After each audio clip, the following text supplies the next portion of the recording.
ನಮಸ್ತೆ, ಪ್ರಜಾಮಾರ್ಗ ನ್ಯೂಸ್ಗೆ ಸ್ವಾಗತ. ನಾನು ಪ್ರಕೃತಿ ಪ್ರಭಾಕರ್. ಬನ್ನಿ ಇವತ್ತಿನ ಟಾಪ್ ನ್ಯೂಸ್ ಏನಿದೆ ನೋಡೋಣ. ಸಚಿವ ಭೈರತಿ ಸುರೇಶ್ ಭೇಟಿ ವಿಚಾರವಾಗಿ ಡಿಸಿಎಂ ಡಿಕೆಶಿ ಪ್ರತಿಕ್ರಿಯೆಯನ್ನ ನೀಡಿದ್ದಾರೆ.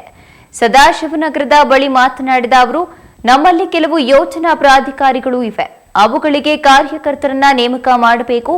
4 ಸದಸ್ಯರನ್ನ ನೇಮಿಸಿ ಎಲ್ಲರಿಗೂ ಅವಕಾಶವನ್ನ ಮಾಡಿಕೊಡಬೇಕು. ಈ ದೃಷ್ಟಿಯಿಂದ ಮಾರ್ಗದರ್ಶನ ನೀಡಿದ್ದೇವೆ. ಇನ್ನು ಲೋಕಸಭೆ ಚುನಾವಣೆಗೆ ಸಂಭಾವ್ಯ ಅಭ್ಯರ್ಥಿಗಳ ಹೆಸರು ಸೂಚನೆ ಜವಾಬ್ದಾರಿಯನ್ನ ಸಚಿವರಿಗೆ ನೀಡಿದ್ದು, ಸಚಿವರ ಜೊತೆ ಚರ್ಚೆ ಮಾಡುತ್ತಿದ್ದೇನೆ ಎಂದು ತಿಳಿಸಿದರು. ಕನ್ನಡ ನಾಮಫಲಕ ವಿಚಾರವಾಗಿ ಕನ್ನಡ ಪರ ಸಂಘಟನೆಗಳು ಹೋರಾಟದ ಬಗ್ಗೆ ಡಿಸಿಎಂ ಡಿಕೆ ಶಿವಕುಮಾರ್ ಪ್ರತಿಕ್ರಿಯೆಯನ್ನ ನೀಡಿದ್ದಾರೆ. ಕನ್ನಡ ಪರ ಸಂಘಟನೆಗಳು ಕಾನೂನಿನ ಚೌಕಟ್ಟಿನಲ್ಲಿ ಹೋರಾಟವನ್ನ ಮಾಡಬೇಕು. ಹೋರಾಟದ ಹೆಸರಿನಲ್ಲಿ ಯಾರ ಆಸ್ತಿ ಪಾಸ್ತಿಗೂ ಹಾನಿ ಮಾಡಬಾರದು. ಬೆಂಗಳೂರಿಗೆ ಬಂದು ವ್ಯಾಪಾರ ಮಾಡಿ ಬದುಕುತ್ತಿರುವವರು ತಮ್ಮ ಮಳಿಗೆ ಬೋರ್ಡ್ನಲ್ಲಿ 60% ಕನ್ನಡ ಇರಬೇಕು ಎಂದು ಕಾನೂನು ಇದ್ದು, ಯಾರು ಎಷ್ಟೇ ದೊಡ್ಡ ವ್ಯಾಪಾರಸ್ಥರಾಗಿದ್ರೂ ಕೂಡ ಎಲ್ಲರೂ ಅದನ್ನ ಪಾಲನೆ ಮಾಡಬೇಕು ಎಂದು ತಿಳಿಸಿದರು.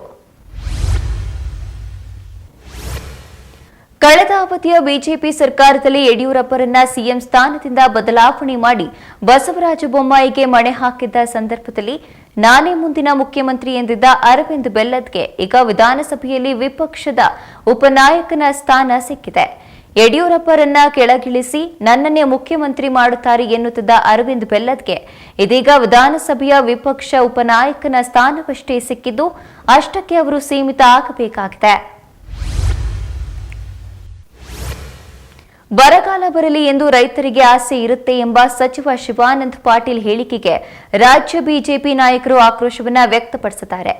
ಈ ಸರ್ಕಾರ ರೈತರನ್ನ ಪದೇ ಪದೇ ಅವಮಾನ ಮಾಡುತ್ತಿದೆ. ಸಚಿವ ಶಿವಾನಂದ ಪಾಟೀಲ್ ಹೇಳಿಕೆಯನ್ನ ಬಿಜೆಪಿ ಖಂಡಿಸುತ್ತೆ. ಶಿವಾನಂದ ಪಾಟೀಲ್ ರೈತರ ಬಳಿ ಕ್ಷಮೆ ಯಾಚಿಸಬೇಕು. ಪಾಟೀಲ್ ಸಚಿವ ಸ್ಥಾನಕ್ಕೆ ರಾಜೀನಾಮೆಯನ್ನ ನೀಡಬೇಕು ಎಂದು ರಾಜ್ಯ ಬಿಜೆಪಿ ಘಟಕದ ಅಧ್ಯಕ್ಷ ಬಿವೈ ವಿಜಯೇಂದ್ರ ಆಗ್ರಹಿಸಿದ್ದಾರೆ. ನಾನು ಪಕ್ಷದ ಸಿಪಾಯಿ, ಹೈಕಮಾಂಡ್ ಹೇಳಿದಂತೆ ನಡೆದುಕೊಳ್ತೀನಿ ಎಂದು ವಿರೋಧ ಪಕ್ಷದ ನಾಯಕ ಆರ್ ಅಶೋಕ್ ಹೇಳಿದ್ದಾರೆ. ಮುಂಬರುವ ಲೋಕಸಭಾ ಚುನಾವಣೆಯಲ್ಲಿ ಹೋರಾಟ ಮಾಡೋದೇ ನಮ್ಮ ಗುರಿ. ಅದನ್ನ ಹೈಕಮಾಂಡ್ ಬಳಿ ಚರ್ಚೆ ಮಾಡ್ತೀನಿ. 28ಕ್ಕೆ 28 ಕ್ಷೇತ್ರ ಗೆಲ್ಲೋದು ನಮ್ಮ ಗುರಿ. ಅದರ ಬಗ್ಗೆ ನಾವು ನಿರ್ಧಾರವನ್ನ ಮಾಡಿದ್ದೇವೆ. ಕೇಂದ್ರದಲ್ಲಿ ಹೈಕಮಾಂಡ್ ಕೂಡ ಯಾರನ್ನ ಅಭ್ಯರ್ಥಿ ಮಾಡಬೇಕು ಅಂತ ಚರ್ಚೆ ನಡೆಸ್ತಾ ಇದೆ. ಯಾರನ್ನ ಅಭ್ಯರ್ಥಿ ಮಾಡಿದ್ರೆ ಗೆಲ್ಲಬಹುದು ಅನ್ನೋದನ್ನ ಲೆಕ್ಕ ಹಾಕಲಾಗ್ತಿದೆ ಎಂದಿದ್ದಾರೆ. ಪ್ರಧಾನಿ ಮೋದಿ ಅವರನ್ನ ದೆಹಲಿಯಲ್ಲಿ ಭೇಟಿಯಾದ ಬಳಿಕ ಮಾಜಿ ಸಿಎಂ ಎಚ್ಡಿ ಕುಮಾರಸ್ವಾಮಿ ನನಗೆ ಫೋನ್ ಮಾಡಿ ಮಾಹಿತಿಯನ್ನ ನೀಡಿದ್ದಾರೆ. ಬಿಜೆಪಿ ಹಾಗೂ ಜೆಡಿಎಸ್ ಮೈತ್ರಿ ಸಂಚಲನ ಸೃಷ್ಟಿಸುವ ಭರವಸೆಯನ್ನ ಮೂಡಿಸಿದೆ ಎಂದು ವಿರೋಧ ಪಕ್ಷದ ನಾಯಕ ಆರ್ ಅಶೋಕ್ ಹೇಳಿಕೆಯನ್ನ ನೀಡಿದ್ದಾರೆ. ದೇವೇಗೌಡರ ಜೊತೆಗೂ ಕೂಡ ಪ್ರಧಾನಿಯವರು ಆತ್ಮೀಯವಾಗಿ ಮಾತನಾಡಿದ್ದಾರೆ. ಈ ಸಲ ಲೋಕಸಭೆ ಚುನಾವಣೆಯಲ್ಲಿ ನಾವು ಎಲ್ಲಾ ಸ್ಥಾನಗಳನ್ನ ಕೂಡ ಗೆಲ್ಲುತ್ತೇವೆ ಎಂದಿದ್ದಾರೆ. ಸೀಟು ಹಂಚಿಕೆಯಲ್ಲಿ 1 ಸೀಟ್ ಹೆಚ್ಚು ಕಡಿಮೆ ಆದರೂ ನಡೆಯುತ್ತದೆ ಎಂದರು. ಬೆಂಗಳೂರಿನಲ್ಲಿ ಕೊರೋನಾ ಕೇಸ್ ಹೆಚ್ಚಳವಾಗುತ್ತಿರುವ ಹಿನ್ನೆಲೆ ಹೊಸ ವರ್ಷಕ್ಕೆ ಬಿಬಿಎಂಪಿ ಮಾರ್ಗಸೂಚಿಯನ್ನ ಬಿಡುಗಡೆ ಮಾಡುವ ಚಿಂತನೆಯನ್ನ ನಡೆಸಿದೆ. ಬೆಂಗಳೂರಿನಲ್ಲಿ ನಿನ್ನೆ ಬರೋಬ್ಬರಿ 95 ಜನರಲ್ಲಿ ಕೊರೋನಾ ಕಂಡುಬಂದಿದೆ. ಈಗಾಗಲೇ ದಾಖಲಾಗುತ್ತಿರುವ ಕೇಸ್ಗಳಲ್ಲಿ 90% ಬೆಂಗಳೂರಿನಲ್ಲೇ ಕಂಡುಬರುತ್ತಿರುವುದರಿಂದ ಆರೋಗ್ಯ ಇಲಾಖೆ ಮುಂಜಾಗ್ರತಾ ಕ್ರಮಕ್ಕೆ ಮುಂದಾಗಿದೆ. ಫೆಬ್ರವರಿ 28ರೊಳಗೆ ಎಲ್ಲ ನಾಮಫಲಕ ಕನ್ನಡದಲ್ಲಿರಬೇಕು, ಇಲ್ಲದಿದ್ದರೆ ಕ್ರಮ ತೆಗೆದುಕೊಳ್ಳಲಾಗುತ್ತದೆ ಎಂದು ಬಿಬಿಎಂಪಿ ಮುಖ್ಯ ಆಯುಕ್ತ ತುಷಾರ್ ಗಿರಿನಾಥ್ ಹೇಳಿದ್ದಾರೆ. ಮಾಲ್ಗಳು, ಅಂಗಡಿ ಮುಂಗಟ್ಟುಗಳು ನಾಮಫಲಕವನ್ನ ಬದಲಿಸಬೇಕು. ಈ ಬಗ್ಗೆ ಮಾಲ್ಗಳ ಮಾಲೀಕರ ಸಭೆ ಕರೆದು ಸೂಚನೆಯನ್ನ ನೀಡುತ್ತೇವೆ ಎಂದು ಹೇಳಿದ್ದಾರೆ. ಇನ್ನು ಕರ್ನಾಟಕ ರಕ್ಷಣಾ ವೇದಿಕೆ ಅವರು ಡಿಸೆಂಬರ್ 27ರಂದು ಕನ್ನಡ ನಾಮಫಲಕ ಅಭಿಯಾನ ಆರಂಭಿಸುತ್ತಿದ್ದಾರೆ. ಸರ್ಕಾರದ ಆದೇಶ ಕೂಡ ಇರುವುದರಿಂದ ಇದನ್ನು ನಾವು ಗಮನಿಸುತ್ತೇವೆ ಎಂದು ತಿಳಿಸಿದ್ದಾರೆ. ಬೆಂಗಳೂರು ನಮ್ಮ ಮೆಟ್ರೋ ಇತ್ತೀಚೆಗೆ ತನ್ನ ಸೇವೆಯ ಜೊತೆಗೆ ನಿಯಮ ಉಲ್ಲಂಘನೆ, ಗಲಾಟ ಪ್ರಕರಣಗಳಿಂದಲೇ ಸದ್ದು ಮಾಡುತ್ತಿದೆ.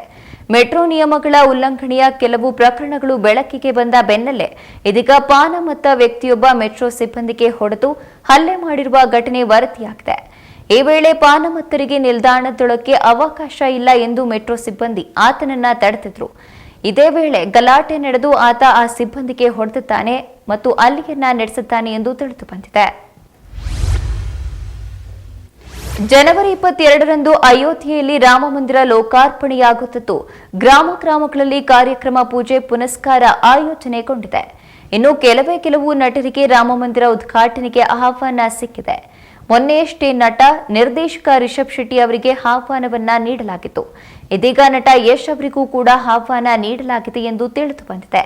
ಜೊತೆಗೆ ರಜನಿಕಾಂತ್, ಮೋಹನ್ ಲಾಲ್, ಚಿರಂಜೀವಿ ಸೇರಿದಂತೆ ಕೆಲವು ನಟರಿಗೆ ಆಹ್ವಾನ ನೀಡಲಾಗಿದೆ.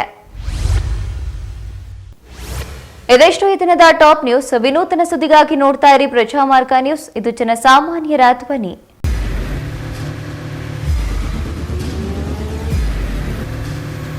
ಪ್ರಜಾಮಾರ್ಗ ನ್ಯೂಸ್, ಇದು ಜನಸಾಮಾನ್ಯರ ಧ್ವನಿ. ನಮಸ್ಕಾರ. ನೀವು ನೋಡ್ತಾ ಇದ್ದೀರಾ ಪ್ರಜಾಮಾರ್ಗ ನ್ಯೂಸ್. ರಾಷ್ಟ್ರದ ರಾಜ್ಯದ ರಾಜಕೀಯದ ಬಗ್ಗೆ ಹೆಚ್ಚಿನ ಸಿನಿಮಾ ಅಪ್ಡೇಟ್ಗಳಿಗಾಗಿ ಫಸ್ಟ್ ಲೈಕ್ ಮಾಡಿ, ಸಬ್ಸ್ಕ್ರೈಬ್ ಆಗಿ, ಹಾಗೆ ಫಾಲೋ ಕೂಡ ಮಾಡಬೇಕು.